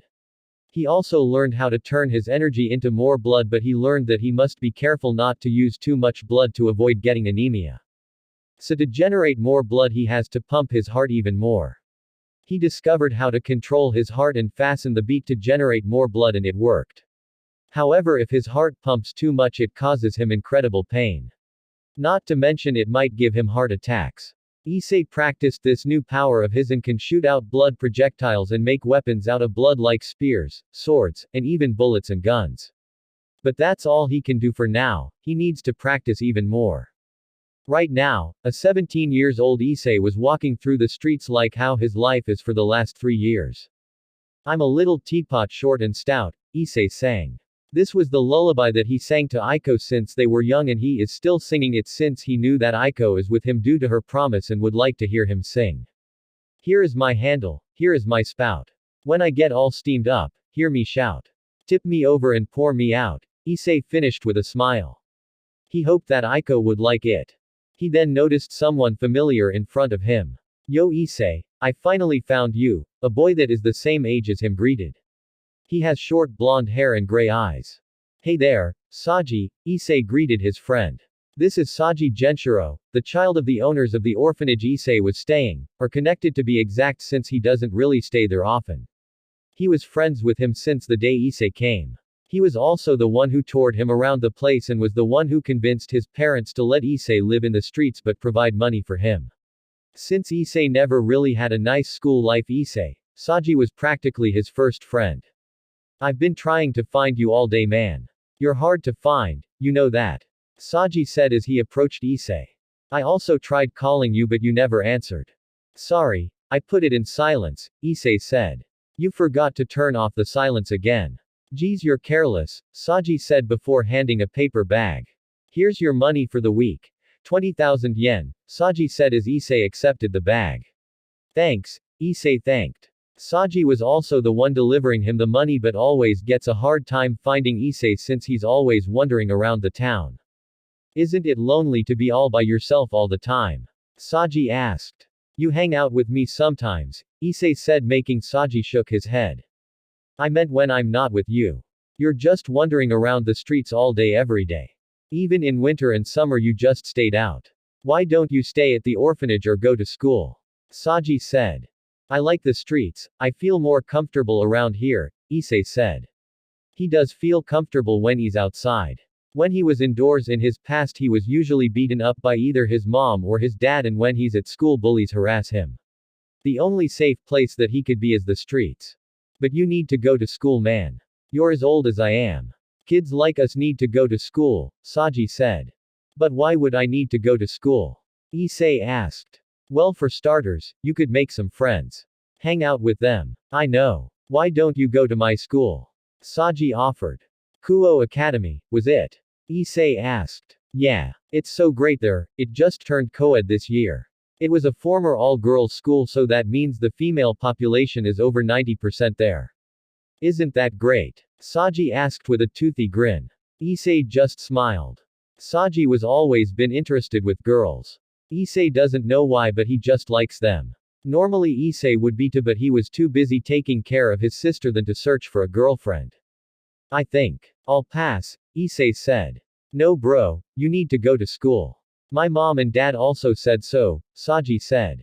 I don't know. Issei wondered. Saji then wrapped one arm around Issei's shoulders. Come on. It'll be fun. We could hang out together. I'll even show you the two great ladies of the school. And I have to tell you, they are hot. Saji said, nearly shouting. You're too loud. Alright, I'll try it, Issei said. Really? Great. I'll call mom and dad to tell them.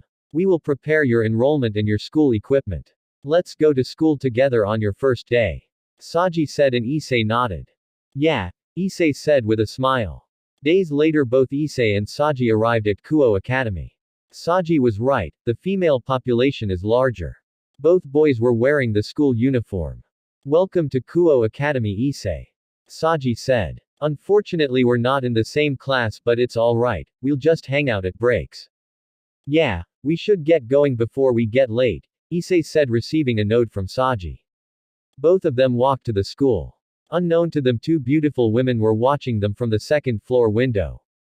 One has a buxom figure with green eyes and long crimson hair that reaches her thighs. She was wearing the Kuo female school. The other one has glasses and a slim figure. She has black hair styled in a short bob cut and violet eyes. She too is wearing the school female uniform.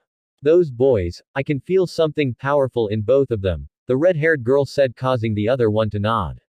The blonde one is named Saji Genshiro. He's a second year here and has a powerful sacred gear, but the other one has something different, the glasses girl said. Something different. Not a sacred gear. The red-haired girl asked, causing the black-haired girl to nod again. If it's not a sacred gear, then what is it? She continued. I don't know, the other one replied. But I'm eager to make one of them my servant. If you do, then I will make the other one my servant as well, the red-haired girl said. Later it was lunch break. Issei and Saji had a nice first day. Due to Issei's age, he was automatically enrolled as a second year like Saji, but unfortunately they have different classrooms. Right now Issei was on the rooftop waiting for Saji while drinking juice. They agreed to meet up at the rooftop every lunch break, but he was annoyed that the first day Saji wasn't there. What's taking him so long? As Issei took more sips from the juice, decided to practice his blood manipulation. He bit his thumb to create a small opening to let his blood flow out. He then morphed it into a claymore sword that is completely made out of blood. It's also perfectly solid, as Issei can't turn liquid blood into solid. He also wondered if he can turn blood into gas. That would be cool.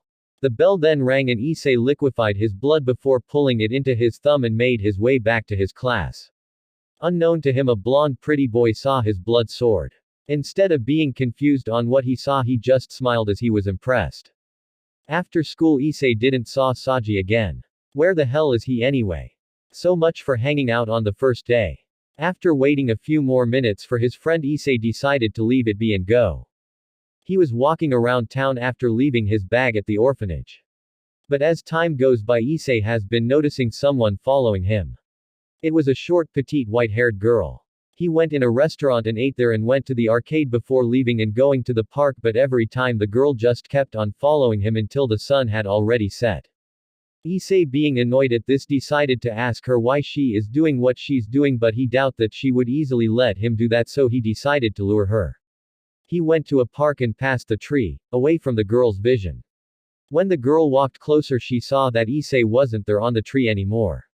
Unknown to her, Issei was already on the branch above her.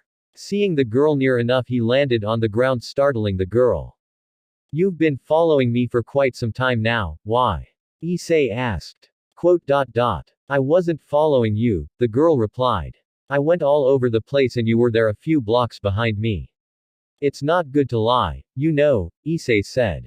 The girl tries to think of something to avoid the question and realized something. Why aren't you going home? It's getting late, she said. I am home, Issei said as he walked to the nearest bench and laid on it, shocking the girl. You sleep here. Why aren't you staying in the orphanage? The girl asked. Personal reasons. I prefer living in the streets, Issei merely replied. Now that I answered my question, answer yours. Why aren't you following me? Someone told me to, she replied. Who? Issei asked, only for the girl to lower her head. Issei understood it. I see, it's okay if you don't want to tell me, Issei said, calming the girl down. We got school tomorrow, so you better go home and get some rest, Issei said, making the girl nod and walk away, but she stopped at the corner and stayed to observe Issei more. The girl observed Issei for a few more seconds. She was thinking of calling it a day when she felt a droplet of water hit her head. More droplets then came, signaling rain. The girl grabbed an umbrella out of her bag and was about to go and wake Issei up from his sleep to warn him about the weather, but she stopped when she saw Issei did something. Issei bit his fingertip and made an umbrella out of blood before the rain started pouring down. Blood. The girl asked herself. She then saw Issei making his way out of the park and decided to follow him again, which ended up under the bridge. Issei liquefied his blood and pulled it back into his body before sitting on the ground with the back against his wall. He yawned before going to sleep. The next day, the girl went to the old school building in the school at lunch break. Inside the building was the red-haired girl from before. Beside her was another buxom girl which was the same age as the red hair but with long raven hair that was tied in a ponytail. The blonde pretty boy was also there. President. The girl called, catching the others' attentions. What is it, Kaneko? The red-haired girl who was their president asked. The girl Kaneko explained what she saw. On how Issei used his own blood to make an umbrella. She also explained how Issei preferred to sleep in the streets than the orphanage. The blonde boy also said that he saw Issei make a sword out of his blood. So he really is special, the red-haired girl said with interest. What should we do? The black-haired girl asked. Sona had already claimed the other one. I guess we should ask him to join us. Kiba, I want you to retrieve him later. I want to speak to Issei Hyodo, the red-haired said to the blonde boy.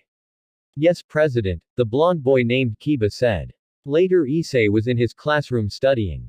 The end of the class is only minutes away and most of the students weren't even listening to the teacher anymore, considering it's time to go home, but Issei kept on studying. It's not like he likes to study, it's just he's here in school and he might as well study. What else will be do? Wait in boredom. Saji finally came to the rooftop earlier and the both of them hang out. Saji stated that the reason why he wasn't with him yesterday because he joined the student council. Issei congratulated him and asked how he got in, but Saji just replied with a curvy smile that he's smart. Issei saw that Saji's expression was a bit shaky but believed him anyway. Ring. The bell finally rang and the students all stood up and started packing up. Issei did the same too. That's when he heard multiple girls squealing. Oh my god. It's Kiba. Kya. One of the girls said. Good afternoon, Kiba, do you need something? Another asked. It was the blonde-haired boy from the old school building. He raised his hand to try and calm the girls but failed horribly at it. Hello girls, is Issei Hyodo here? Kiba asked. Yeah, he's over there, the girl pointed. Do you need something from him? She asked. Yes I do, Kiba said as he walked to Issei. Excuse me, Issei Hyodo is it? Issei looked at the boy who was smiling at him. Yes, I am. And you are? Issei asked. Kiba Yuto, it's nice to meet you, Kiba greeted. Nice to meet you too, Issei replied. Can I help you with something? He asked. Yes, would you like to come with me for a sec? You're not busy are you? Kiba asked. No, I have too much free time anyway, Issei said. Kiba started escorting Issei and they ended up in the old school building. Issei asked why they were here and Kiba said that his club president wants to speak to him. When they arrived at the clubroom, all four of the members were there. President, I've brought him, Kiba said, earning a thank you from her. Do you need something? Issei asked as the chair turned around to reveal the beautiful red-haired girl. According to Saji, this is Rias Grimori, one of the two great ladies. And speaking with the great ladies, the second one is here too, Akano Himahima. Saji also told him that Rias is the president of the Occult Research Club, with Akano being the vice president. As Issei looked around, he saw the girl from yesterday eating a hill of snacks. It's you, Issei said at Kaneko. Hello, Kaneko greeted before going back eating. I've heard that you met Kaneko. She's a member of this club, Rias said. So you're the one who told her to follow me? Issei asked and Rias nodded. Why? Because we want to ask what are you, Rias said. Huh? Issei said. What did she mean by what is he? Did they saw his ability? What do you mean? He asked. What are you? You have the ability to manipulate your blood, correct? Rias asked, shocking Issei. How do you know that? Issei narrowed his eyes. We saw you. You made a sword and an umbrella with it, Rias replied. Issei cursed himself for using his power in public. How can he be so idiotic? So what are you gonna do? Sell me to the government for them to do experiments? Issei asked. No, we have other intentions, Rias said. Suddenly a pair of bat-like wings popped out her back, widening Issei's eyes. Not only her but the others also popped the same wings. We are devils, you see, and we want you to join us. Devils. For real. The ability to control his blood is shocking enough, and now this. The world sure is a strange place. Join you? Issei asked. We won't treat you badly, I give you my word. We will treat you like family. Your power might have potential in it and we would like you to join us, Rias explained. It'll be fun, sweetie, Akano said with a smile. Issei remained silent. We could also give you a place to stay since you don't like living in the orphanage. You won't be living in the streets anymore, Rias also said. Issei just remained silent and looked at Rias. Rias sure is a beautiful girl. That long crimson hair of hers is marvelous and her body is mesmerizing. Not only her but Akano is also the same. If he would join them, not only will he might actually find an explanation for his power but get to hang out with these amazing girls. Only one word comes in Issei's mind. No, Issei said, shocking Rias. I've already joined someone in the past and I assure you that it wasn't good. So if you wouldn't mind, I will politely refuse, Issei added with a bow to Rias. Are you sure? We will treat you like family, you know. We won't be like the person you joined up in the past, Rias said, clearly not wanting to give up on Issei. I'm sorry, I still refuse. My life is my life and it belongs to others. I will continue to live my life and will survive any trouble that comes in my way. But I will do it with my own strength, Issei said. He was very serious on continuing to live, that's what she wanted anyway. Seeing Issei refusing so strongly, she gave up. I see. Then I will not force you, Rias said. If you wouldn't mind, I will take my leave now. I will keep your identities a secret if you will keep my powers a secret too. And let's pretend that this never happened. Good day, Issei said before leaving the group. Issei went to the park as the sun had set and was getting late. He laid on the bench again as he saw no clouds in the sky. That means there's no rain tonight. He closed his eyes and began to sleep. This was a big day for him, Saji joining the student council and discovering the existence of devils. What more could there possibly be? Issei decided not to think of any of these and goes to sleep. Tomorrow is Saturday, that means he gets to go to the arcade for the whole day. After the sleep, Issei woke up but not on what he expected. Issei opened his eyes to see that he was floating in a pitch-black place. Even though everything is black, it wasn't dark as he can still see himself. Where am I? Issei asked himself. Suddenly a very beautiful young woman appeared before him. She has a very amazing body with large breasts and slender curves. She has shoulder-length brownish blonde hair with dangerously seductive eyes and seductive smile. She was wearing a skin-tight black armor with crimson designs. Her armor is so tight that it shows off her curves, yet it was very comfortable. Issei was stunned at this woman's beauty. She was actually even more beautiful and sexier than Rias and Akano were, god damn. Greetings Supreme One, or should I say, My beloved, the woman said with a very sultry voice as she bowed in respect at Issei, confusing him. What is this? Where am I? Who are you? Issei asked, causing the woman to chuckle at his confusion. Oh dear me, how cute of you, my beloved. It's like you're a lost little puppy trying to find its way home, the woman said. A puppy? Issei asked as the woman bowed again. I apologize if calling you a puppy offended you, my beloved, she said. Hey, why do you keep calling me your beloved? And answer my other questions, Issei said. The woman could only smile at Issei. She really enjoys seeing Issei so confused like this. You asked so many questions. But do not worry yourself. I will answer them all, the woman said. Are you a devil too like the others at school? Issei asked, fully preparing to refuse her if she tries to own him. If you are referring that I'm the same to the red-haired girl that tried to claim you, then no, I'm not a devil, I am your servant. My name is Veronica Sapphires. Head of your Praetorian Guards, the woman who was Veronica introduced herself with a bow. My Praetorian Guards. What are they? Issei blinked. Fu, we are the royal guards of the Supreme One, of course. In other words, we are the bodyguards that protect you, Veronica said. Issei was still confused here. He just woke up in this place, which confused him enough, and now there's a drop-dead gorgeous woman here introducing herself as one of his bodyguards. What the hell? Is this a dream or something? The woman's smile widened a bit as she easily read Issei's expression. He is clearly confused, and judging by the fact that his confused expression decreased, she knew that he was thinking that this is only a dream. Oh dear me, it is not a dream, my beloved, I guarantee you that. You need not worry of it, Veronica said in a grammar that is clearly old language. How did you know what I was thinking? Issei asked. I can read you. Just like how I read other people to know what they are thinking. It's not a magic spell, I just mastered the arts of mentalism. I am also pretty good at it since I have over 200 IQ, but enough about me. Let's talk about you, Veronica said as she purred the last word. Issei was having some chills as she swore that he saw Veronica moving her eyes up and down his body, like she was checking him out. This place is a space that I made in your head. It's practically a dream, but it is 100% real. I came here to discuss some matters with you, she said.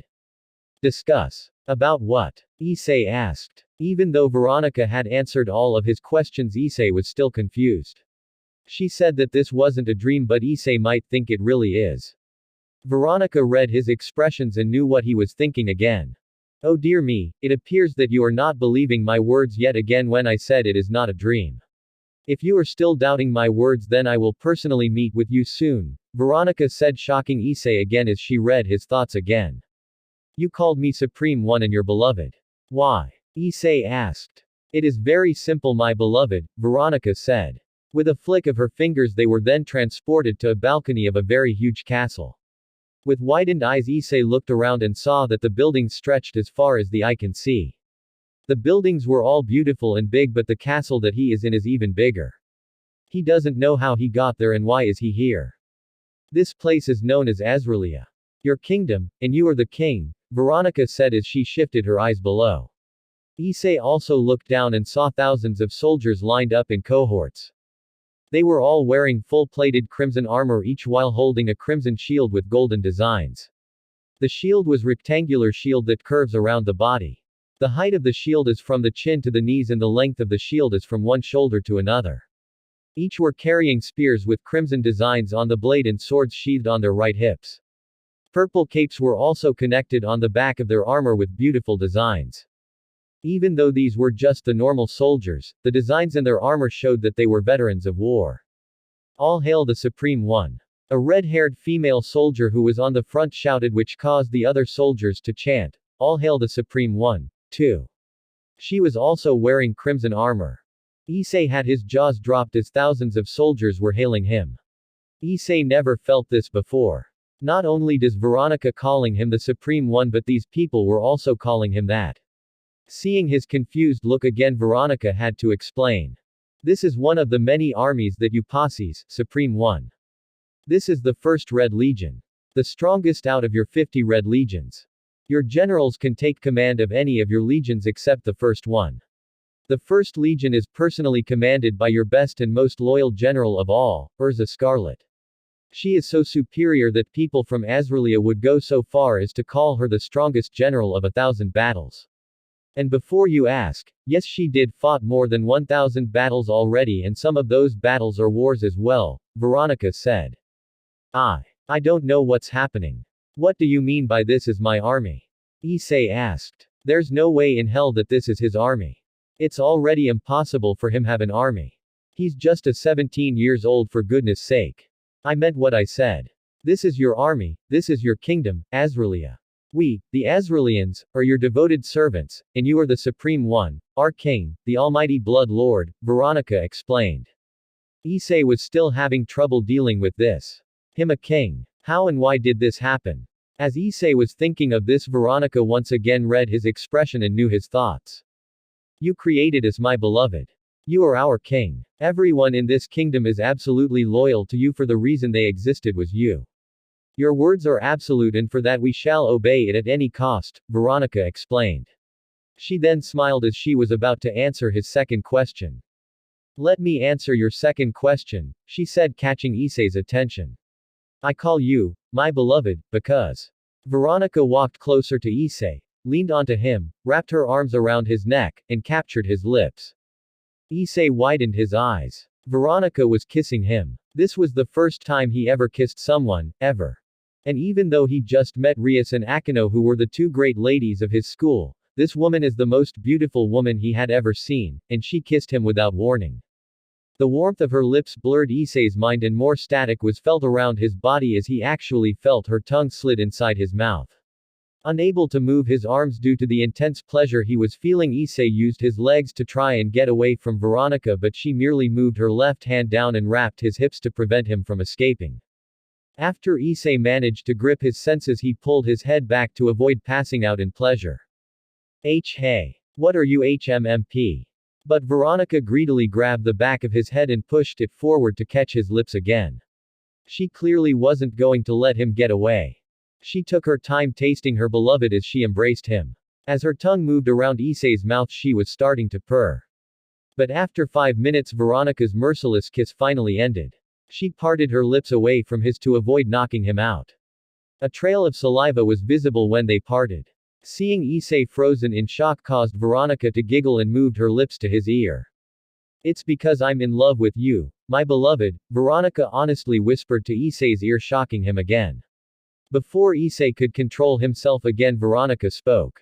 Now it's time for you to wake up. But you do not need to worry. I will personally meet with you again, my beloved.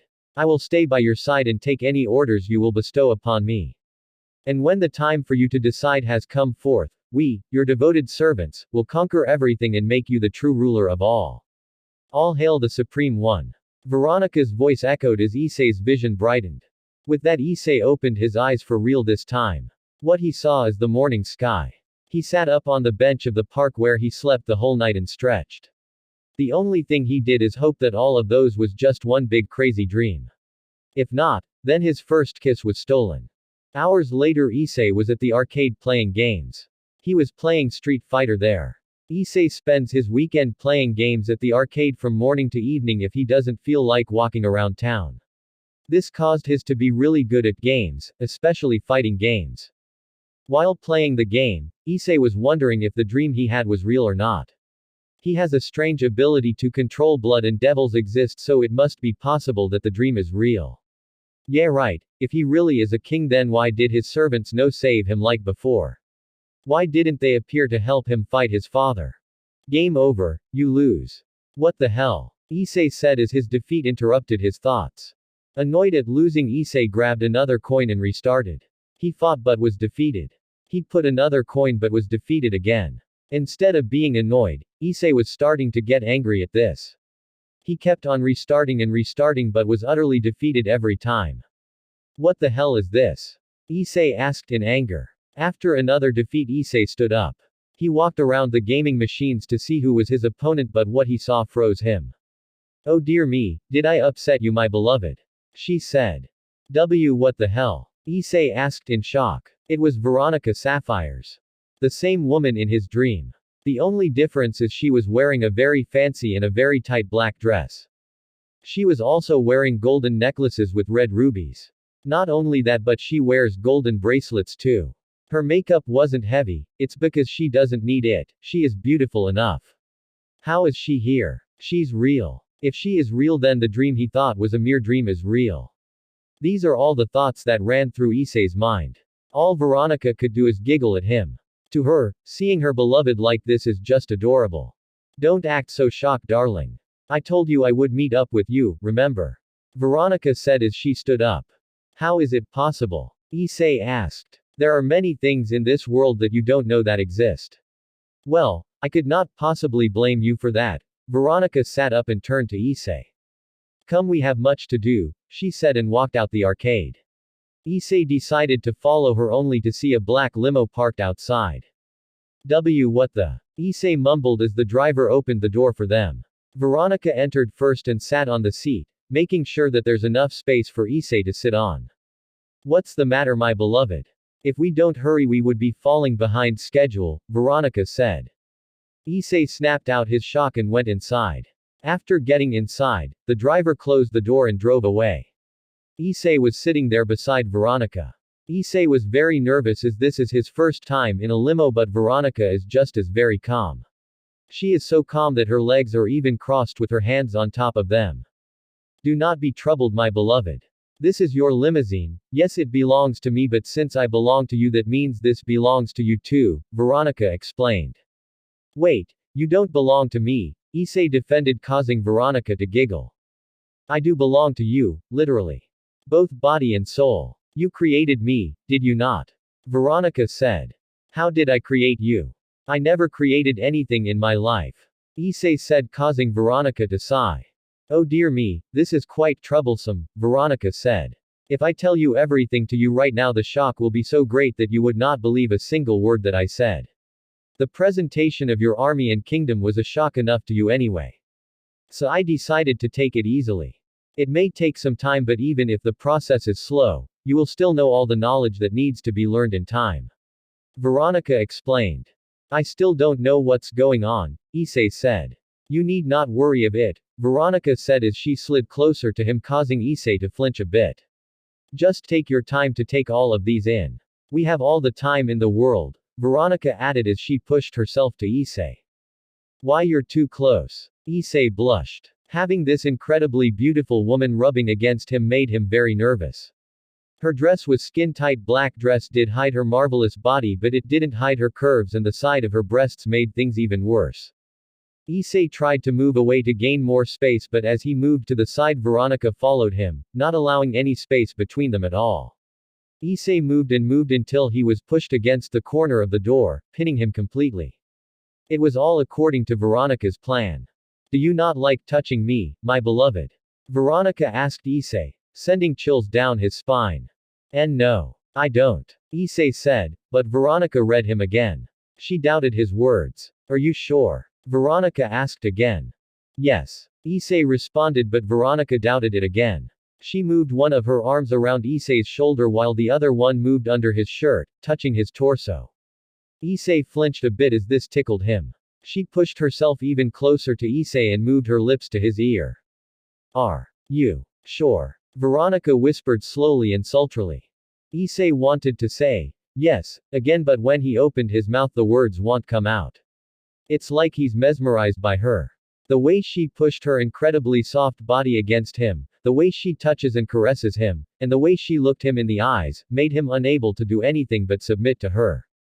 Well, I'm waiting for an answer, my beloved, Veronica said. And no. Issei was shocked on what he said. His answer caused a dangerous smile of Veronica's face. Then tell me what you truly want, Veronica said as she started to take her jewelries off. Please, Veronica. Stop joking around, Issei begged, only for Veronica to giggle. Since when did I play games with you, my beloved? I am very serious here, Veronica said as she unzipped the zipper on the back of her dress, letting a bit fall down to show her smooth shoulder and a bit of her black bra. Now tell me what you want. I assure you that I will give it to you, whatever it will be, she said. Like being hypnotized, Issei's eyes moved down to see Veronica's breasts, which caused him to blush. Their sensation were so soft on his shoulders and he has an urge to touch them. Issei was watching her breasts and Veronica knew this. She liked that. Do you like what you see, my naughty beloved? Veronica teased. She moved above Issei with her knees dropped right in front of him. Veronica's breasts were completely right in front of him. Feel me, Veronica simply said. What? Issei asked, causing Veronica to sigh. I guess you're not experienced yet, but you not need worry of it. Since I already had hundreds of lovers before, I will use my experience to guide the Supreme One into becoming a man. Veronica grabbed Issei's arms and rubbed her breasts with them.